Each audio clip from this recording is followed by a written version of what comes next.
Thanks to everyone for being here. It's really nice to be a part of this symposium on some really important topics. I'm going to talk to you about some of our work looking at big sagebrush community, plant community response to wildfire and cheatgrass invasion in the context of a changing climate. We have a pretty large research team here. Kyle Palmquist, her name is bolded there because she was the leader on some of the key results that I'm going to present today. Kyle and Maggie England are both at Marshall University, myself and Daniel Schlaepfer at the USGS, Bill Lauenroth and Rachel Renee at Yale, and then Kyle Doherty, Steve Torbett, and Greg Watson with the Fish and Wildlife Service have been integral parts of this from the beginning in terms of designing our simulations and our work to try to understand and develop information that's really useful for their conservation decisions and management. We received support from quite a few places, but mostly it's been the North Central Climate Adaptation Science Center, thanks to them for their support, and the Fish and Wildlife Service as well. So really, we're thinking about big sagebrush ecosystems here. These are areas that are defined by low soil water availability and variable climate. They're historically dominated by a combination of big sagebrush itself and perennial grasses. They're widespread across the Western United States, as the map there on the right indicates. And these systems provide a lot of valuable ecosystem services, notably wildlife habitat for some really species of high conservation concern like those shown on the left, but also services that include grazing, recreation, energy development, etc. However, these systems are experiencing some pretty rapid and transformative ecological change in the past several decades, from the native perennial systems dominated by sagebrush and bunch grasses shown on the left side of this picture to an invaded state shown on the right side, where you have largely annual grasses that are propagated and promoted by the feedbacks between annual grasses and wildfire. So there's really two sort of overarching challenges in the management of big sagebrush systems that we're trying to address here. One is the challenge of predicting how these systems are going to respond to multiple simultaneous agents of change. So this includes climate change itself, wildfire, invasions, grazing, et cetera, are all happening at the same time. And then the second is trying to help make long-term conservation decisions in the context of an uncertain future climate. And these challenges have informed the way we've tried to approach this. Our analysis to inform these decisions has two mirrored components to this. One, we try to utilize a framework that allows us to estimate how climate change and altered disturbance will interact to influence these sagebrush plant communities, and use those results to provide range-wide projections under multiple climate scenarios that we hope can be useful for guiding the prioritization of conservation toward locations that were likely to be stable in the long term. So in the relatively short talk I have today, I'm going to go over sort of three main components. One is our approach to this challenge, which involves doing simulation models of how plant communities respond to soil moisture availability, because soil moisture is really the driver of these dryland water limited systems.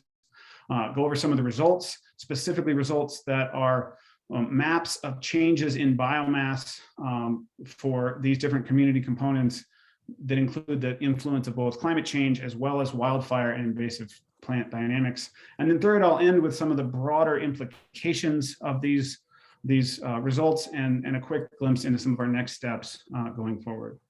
So first, starting with our approach, we utilize a plant simulation model for dryland ecosystems that is really a combination of two models brought together. On the left-hand side is a water balance model that we use to estimate where and when the moisture is available in the soil, because that's the key driver of what happens to plants in dryland systems. This is the soil watt model. That information is simulated and passed over to a plant community dynamics model, which then says, okay, given those conditions, what happens to the plant community in terms of growth, mortality, recruitment, et cetera.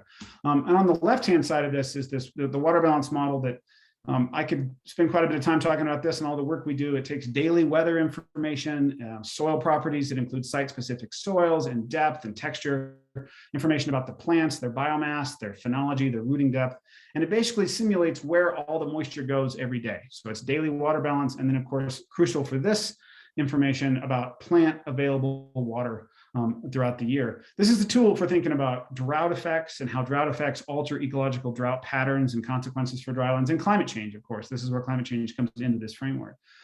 What I'll talk about today is the coupling of this and the results on the right-hand side of the plant community model. So this model takes the information about the water availability and then uses it to simulate the long-term future dynamics of the plant community, and includes components like cheatgrass and wildfire dynamics, could be grazing, could be energy development, any of the sort of holistic disturbances or processes that happen to a system are represented on this side.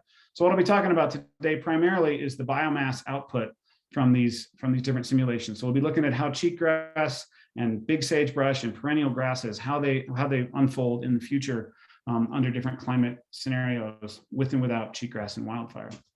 So just briefly, I know this is kind of in the weeds, but I want to make you aware of some of the details behind all our work. So our goal is to estimate future shifts in biomass of the major plant functional types in the sagebrush biome.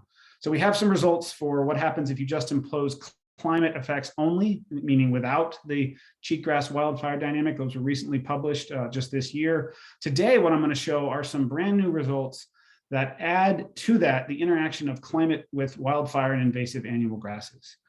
We have, I won't dwell on this too much, but we generate results for 52 future scenarios to sort of cover the full bases of uncertainty in emission scenarios, or now representative concentration pathways, as well as climate models, or GCMs, which to represent some of the uncertainty sort of illustrated by this figure, where we don't know where emissions are going to go, and even within emissions, there's different variability in the way that the climate system responds. So our goal is to produce all these results of plant community trajectories to inform any approaches to climate adaptation planning that various groups want to take on. So you could use these results for scenario planning, you could do ensemble analysis, you could look for robust patterns where trajectories are consistent, a lot of ways that we hope they'll be used. Today, I'm just going to show results for biomass for the median climate model under the RCP 8.5, which is a higher emissions scenario. Again, showing results that include the wildfire invasive dynamic. But this asterisk is to remind me to say that I will occasionally just tell you how some of those results contrast with the results that don't include the wildfire invasives, because those comparisons are crucial for sort of identifying how much impact we might be able to have if we could mitigate and minimize that dynamic using management. So again, we'll look at these 4 plant functional groups: cool season annual grasses. This is cheatgrass really in this system is the primary invader. This is the invasive plant. And then the 3 perennial native groups, the big sagebrush, which is the shrub itself, cool season or C3 perennial grasses. These are more tend to grow during the cool seasons, and warm season perennial grasses, or C4 grasses. These are the 2 dominant types of perennial grasses in the system.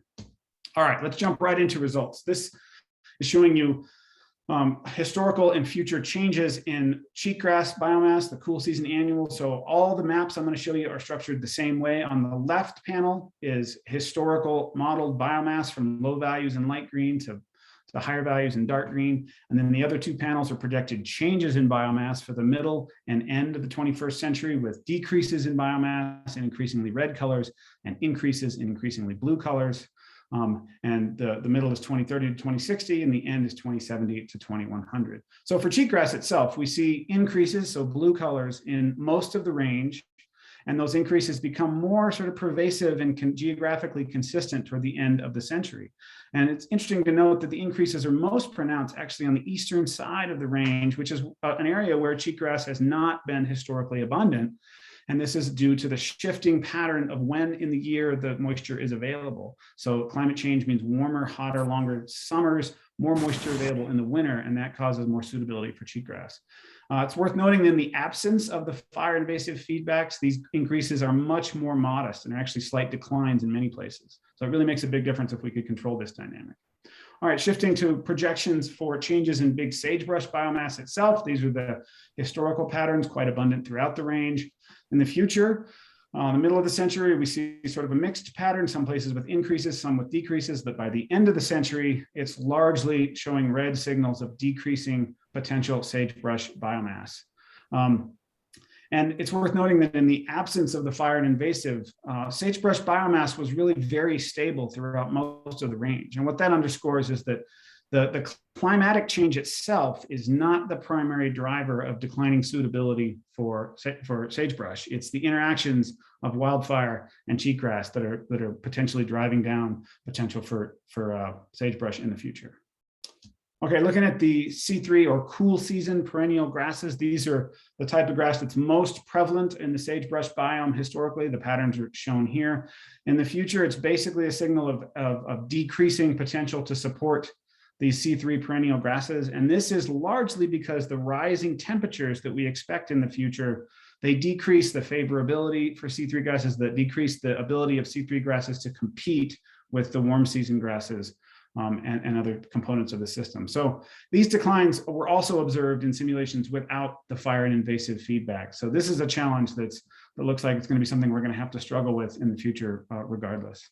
All right, the last group we want to look at was the potential changes in the warm season perennial grasses, the C4 grasses. Patterns are shown here. There are large parts of the range that have essentially no warm season grasses historically, and we see generally increases across the whole range, with the largest increases in the places that have the least C4 historically.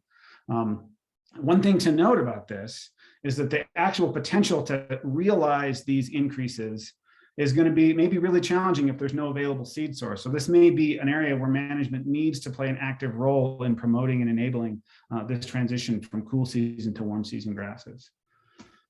All right, I'll just wrap up with a couple implications here. First and foremost, our results suggest that the cheatgrass fire feedbacks are enhanced under climate change. So we suggest that there's likely to be persistent cheatgrass suitability in invaded areas. So a lot of blue here, even in places that already are pretty invaded now. That means we're going to have continued management challenges in the Great Basin and parts of the Northwest. Increased cheatgrass suitability in some areas that are not historically invaded, mostly on the east side, and this may promote more fire and diminished sagebrush. So this is the potential for a whole new challenge in parts of the big sagebrush biome. And then comparing projections with and without cheatgrass fire feedbacks is useful for identifying areas where management may be crucial under climate change to mitigate and minimize this transition. I didn't have time to go into those results, but there's a lot of opportunities to explore those. So second, despite those broad trends, there are some evidence that refugia may exist, particularly some in the Northwest. So I'll just draw your attention. This is change in cheatgrass biomass here to this area is shown here with potential decreasing cheatgrass and potential increasing or stable sagebrush biomass. This could be a potential refugia. And from some of our other work, recent work looking at climate change and ecological drought in these drylands, this is an area with modest temperature increases compared to other parts of, especially the northern part of the biome, consistent or robust increases in precipitation and potentially decreasing ecological drought stress. So there's opportunities to dig into the mechanisms behind these refugia, confirm that they really are likely to be refugia, and then use them in conservation designs as such. All right, the third, I think, big implication is that our results suggest a potential widespread shift from cool season grasses to warm season grasses. This is a broad trajectory confirmed by a growing suite of results out there, from observational experiments that show declines in the cool season grasses to niche models. So this is, I think, a big shift that we're going to have to struggle with and think about what it means for our systems, for the grazing regimes on them, the other wildlife habitat patterns, because these functional types between warm season and cool season grasses are somewhat different. And we may need to be, as I mentioned earlier, actively involved in facilitating some of this increases in C4 in places where there just isn't native seed available right now. Just by way of information, our results are available at a 1 kilometer resolution. Our design, our hope, again, is that these can be useful for informing local decision making. We have the full range of climate models and vision scenarios. Our hope is these can be an example of what it looks like for one BLM field office in northern Nevada, sort of the resolution of results. And then lastly, just awareness of our next steps. We have some proposals out there now to think about focusing on the influence and the sustainability of grazing. Our current results, everything I showed today, just included light grazing everywhere, but we know that grazing varies quite a lot in how it's applied.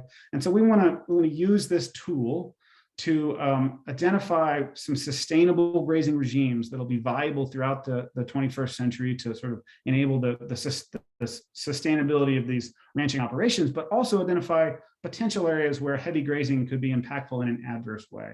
So that's where we're hoping to go in the future. I'll just end with putting my contact up there, and then there's a GitHub link. If you're interested in the details behind these models and tools, it's all available on GitHub. And with that, I'll stop and take questions if we have time. Thank you so much, John. We actually are a little pressed for time, but as we're transferring over to Jen, there is one question that I think you could answer from the chat, which is just, oh, where'd the chat go? Jesse, do you have access to the chat? I think I see it. Are you lumping all the big sagebrush species?